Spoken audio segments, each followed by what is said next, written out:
Hello friends, सबसे पहले आप लोग का हमारे YouTube channel go through fine art में स्वागत है। अगर आप लोग हमारे चैनल पे पहली बार आए हैं तो प्लीज़ चैनल को सब्सक्राइब करके बेल आइकन को ज़रूर प्रेस कर लीजिएगा। तो हमने आपको अजंता से बहुत सारे इंपॉर्टेंट तथ्य बताए थे और बहुत सारे केव के बारे में भी हम डिस्कस कर दिए हैं। जैसा कि आप लोग जानते हैं कि अजंता में 30 केव है, राइट। तो एक दिन में तो सारा केव कर पाना मुश्किल था, क्योंकि मैं डिटेल में करवा रही हूँ। बिकॉज अगर आप ये कर लेते हैं तो आपको अजंता का इससे बाहर क्वेश्चंस नहीं आएगा। और जैसा कि अभी आप जानते हैं, रिसेंट एग्ज़ाम जो है हमारा डीएसएसबी का होने वाला है और डीएसएसबी में क्वेश्चंस बहुत ही डीपली पूछते हैं। ओके, तो आइए बिना देरी किए हुए आज हम केव नंबर 19, केव नंबर 11, 6 और केव नंबर 1 के बारे में बात करेंगे, जो कि केव नंबर 1 बहुत ही इम्पॉर्टेंट है। यहाँ से हमेशा ही 1-2 क्वेश्चंस बनते हैं। तो सबसे पहले हम ये देख रहे हैं कि केव नंबर 19 जो है चैत्य गुफा है और इस गुफा को पत्थर को काटकर अलंकरण किया गया है। इसमें गौतम बुद्ध का चित्र है। इतना इम्पोर्टेंट केव नहीं है, इसलिए ज़्यादा डिस्क्रिप्शंस नहीं है। सिर्फ ये याद रखना है कि यह जो एक चैत्य गुफा है और इसमें जो गौतम बुद्ध का चित्रण हुआ है वो गुफा को, उसमें जो गुफा है उसके पत्थर को काट कर अलंकरण किया गया है। केव नंबर 11 की बात करें तो इस गुफा में हस्ती जातक कथा, नंद की कथा और उसके विरह में व्याकुल रानी का सुंदर चित्र है। तो बस ये याद रखिएगा कि केव नंबर 11 में कौन कौन से कथा हैं। तो जातक कथा है और नंद की कथा है और विरह में व्याकुल रानी का सुंदर चित्र है। केव नंबर 6 की बात करें, ये भी इतना इम्पोर्टेंट नहीं है, बट हम कोई भी केव छोड़ेंगे नहीं। जब हम पढ़ रहे हैं तो हम सारे ही केव पढ़ेंगे। केव नंबर 6 में हम देखते हैं कि केश संस्कार से युक्त सुंदरी भिक्षु तथा द्वारपालों के चित्र हैं। अब केव नंबर 1 को हम बहुत ही ध्यान से देखेंगे। और अगर आप हमारा अजंता का सबसे पहला वाला पार्ट देखे हैं तो आप देखे भी होंगे कि उसमें हम जो कि पद्म पानी है उसको पूरा ही विस्तार रूप में हम बताए हैं। इसलिए यहाँ पे हम केव नंबर 1 में पद्म पानी के बारे में ज़्यादा बात नहीं की है। अगर आपने अजंता का पार्ट 1 और पार्ट 2 नहीं देखे हैं तो उसे भी ज़रूर देख लें। मैं डिस्क्रिप्शन में भी डाल दूँगी और आई बॉक्स यहाँ पे है वहाँ पे भी लगा दूँगी। ओके, तो केव 1 का जो कि निर्माण है वो आप लोग को मैं सबसे पहले बता दूं कि ये बाद में निर्माण हुआ था। ओके, तो इसका निर्माण बाद में हुआ, इसलिए इसकी डेट भी जो है बाद की होगी। तो 500 से 625 ईस्वी के मध्य बना है। इसके गर्भगृह में भगवान बुद्ध की धर्म चक्र प्रवर्तन मुद्रा में विशाल प्रतिमा बनी हुई। अगर पूछ दिया जाए कि केव नंबर 1 में जो गर्भगृह है उसमें किस प्रकार की प्रतिमा रखी हुई है, तो भगवान बुद्ध की धर्म चक्र प्रवर्तन मुद्रा की मूर्ति रखी हुई है। और अगर डेट पूछ दिया जाए तो 5th सेंचुरी अगर रहेगा तो 5th सेंचुरी ही आप लोग आंसर में करके आइएगा।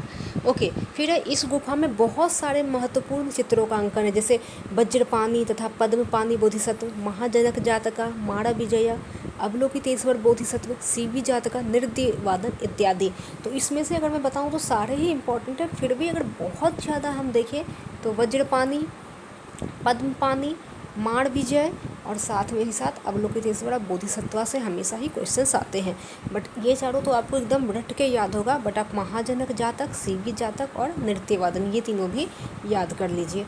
उसके बाद हमें पता है कि पद्मपाणी में पद्म लिए हुए हैं, नीला फूल धारण किए हुए हैं, इसलिए उसे हम पद्मपाणी कहते हैं। और वज्रपाणी में हाथों में वज्र दिखाया गया है, इसलिए हम वज्र पानी कहते हैं। ठीक है, वज्रपाणी क्यों कहते हैं? क्योंकि बोधिसत्वा के हाथों में वज्र दिखाया गया है, इसलिए उसे हम वज्रपाणी कहते हैं। और पद्मपाणी क्यों कहते हैं? क्योंकि बुद्धा के हाथ में जो कि है कमल के फूल दिखाए गए जो कि नीले रंग में है, इसलिए इसे पद्मपाणी कहते हैं। अब सीवी जातका की अगर हम बात कर ले तो सीवी जातका की कथा है, इसमें भी एक जो है स्टोरीज है। वो क्या है? जैसा कि आप लोग को मालूम होगा कि केव नंबर 1 जो है वो पूरा ही जातक की कथाओं पर निर्मित है। Even not only cave number 1 but Ajanta में अगर हम देखें तो बौद्ध धर्म के उपदेश और जातक कथा पे ही पूरे ही अजंता में हम चित्रण देखते हैं। सीवी जातका की बात कर लें तो इसमें सीवी जातका की कथा चित्रित है। इवन सीवी जातका जो कि है 17 नंबर केव में भी चित्रित किया गया है। और उसमें क्या दिखाया गया 17 नंबर केव में कि राजा ने अपने नेत्र दान कर दिए गए थे। ठीक है, 17 नंबर केव में जो कि है जो सीवी जातका का चित्रण हुआ उसमें राजा ने अपने नेत्रदान कर दिए हैं। ओके, तो ज़्यादा हम डिटेल में स्टोरी को नहीं देख रहे हैं क्योंकि स्टोरी आपको नहीं पूछेगा। महाजनक जातका, तो महाजनक जातका आप लोग को बता दें कि इसमें जो कि है दृश्य में राजकुमार महाजनक किसी देश पर आक्रमण करने की योजना पर माँ से विचार विमर्श कर रहे हैं और नृत्य वादन का दृश्य भी अंकित है। तो नृत्य वादन का जो दृश्य अंकित है वो केव नंबर 1 में है और कहाँ पर है, तो महाजनक जातका में ही चित्रित है। ठीक है, जैसे कि फॉर एग्जांपल राइट वॉल है, लेफ्ट वॉल है, तो अगर राइट वॉल पे अगर राजकुमार महाजनक अपने माता से विचार विमर्श ले रहे हैं तो उनके लेफ्ट साइड में नृत्य वादन का दृश्य अंकित है। इस तरह से हम एज्यूम कर रहे हैं। ओके, यहाँ पे मैं इतना डिटेल में नहीं बता रही हूँ कि नृत्य वादन की जो दृश्य वो कहाँ अंकित है, ये कहाँ अंकित है, क्योंकि ये नहीं पूछेगा कि लेफ्ट में अंकित है या बरामदे में अंकित है, ऐसा नहीं पूछेगा। जब भी पूछेगा तो ये पूछ सकता है कि ऐसा भी क्वेश्चंस बन सकता है कि आपको दे दे कि पद्म पानी दे दे, ठीक है, महाजनक जातक दे दे और सीवी जातक दे दे ऑप्शन में, और एक दे दे आपको फॉर एग्जांपल यहाँ पे हम लेंगे ओके, यहाँ पे हम ले लेते हैं एक मृग जातका। ठीक है, मृग जातका ले लिए, रूरू जातक। तो अभी जो है मृग जातका आपका केव नंबर 1 में नहीं है, बाकी ये तीनों केव नंबर 1 में है। तो पूछ दिया जाएगा कि अजंता में केव नंबर 1 से कौन कौन से केव से रिलेटेड है, तो पद्म पानी, महाजनक जातका और सीवी जातका, ये हो जाएगा राइट आंसर। तो ऐसे भी क्वेश्चंस बन सकते हैं और बनता है, बना है। फिर ठीक है, फिर केव नंबर 1 में है नंद तथा सुंदरी की कथा।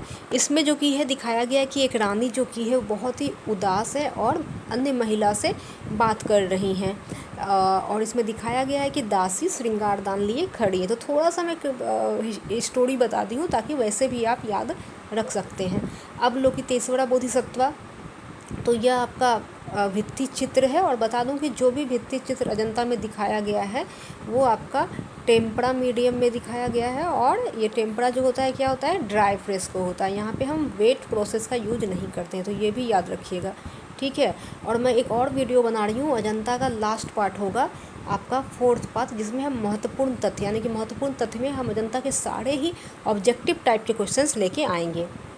ओके, तो अब लोकितेश्वरा बोधिसत्वा में जो है इस भित्ति चित्र में चित्रकार ने असीम दया एवं विश्व करुण को व्यक्त किया है, दया और करुणा को व्यक्त किया है। ठीक है, कलात्मक लिए इस चित्र संयोजन में केंद्रीयता के नियम यानी कि लॉ ऑफ सेंट्रलिटी को दिखाया गया है।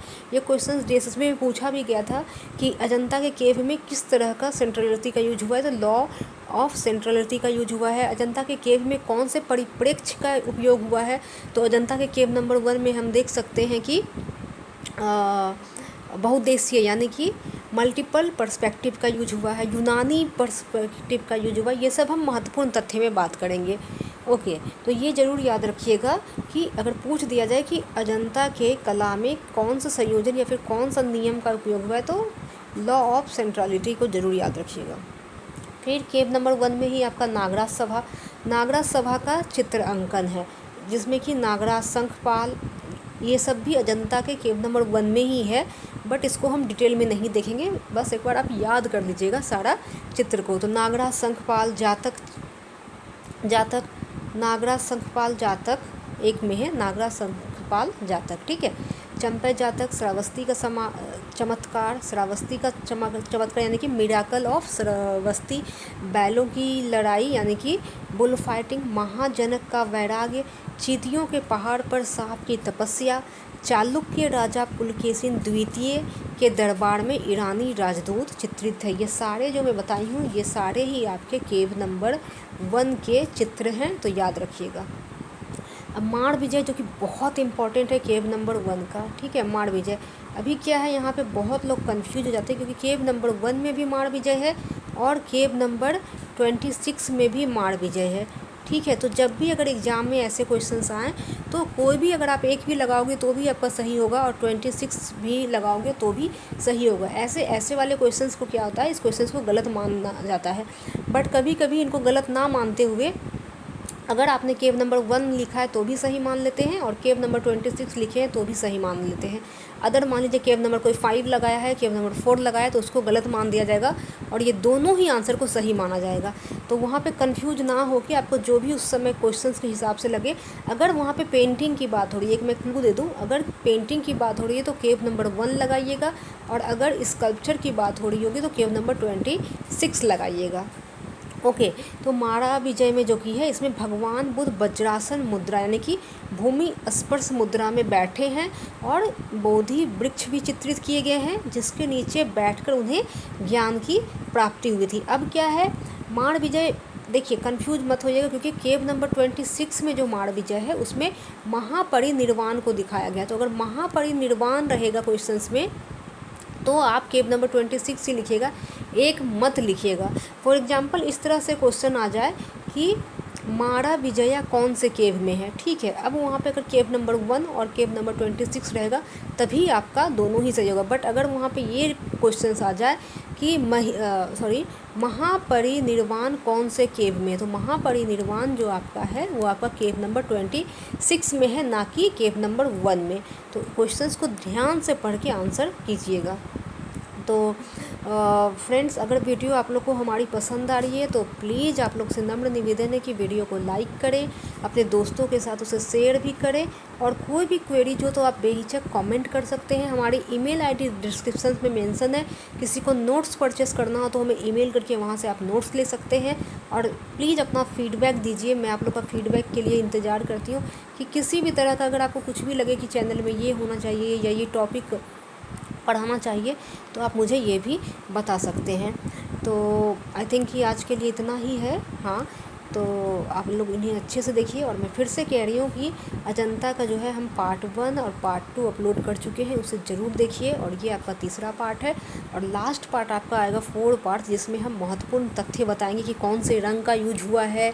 फिर वो रंग अगर मान लीजिए लाल कलर है तो लाल रंग आया कहाँ से, अगर ग्रीन है तो ग्रीन कैसे बनता था, अगर रंग है तो कौन सा रंग का यूज किया गया है, ठीक है। ये सभी भी जानना बहुत ज़रूरी है। कौन से परिप्रेक्ष्य का यूज हुआ है, पर्सपेक्टिव का यूज हुआ है, इससे भी क्वेश्चन अजंता में पूछे जाते हैं। कौन सा हीनयान केव है, कौन सा महायान केव है, कौन सा केव जो है वाकाटका पीरियड में था, कौन सा केव सातवाहन पीरियड में, ये सब हम आपको लास्ट वीडियो जो भी नेक्स्ट आएगा उसमें हम बात करेंगे। तो फ्रेंड्स, प्लीज़ मुझे मोटिवेशन मिलता है अगर आप लोग लाइक करते हैं, इसलिए मैं कह रही हूँ कि प्लीज़ लाइक कर दीजिए और वीडियो को शेयर कीजिएगा। मिलेंगे हम फिर से एक नए वीडियो के साथ। आज के लिए इतना ही। Bye bye, take care, see you soon, have a nice day.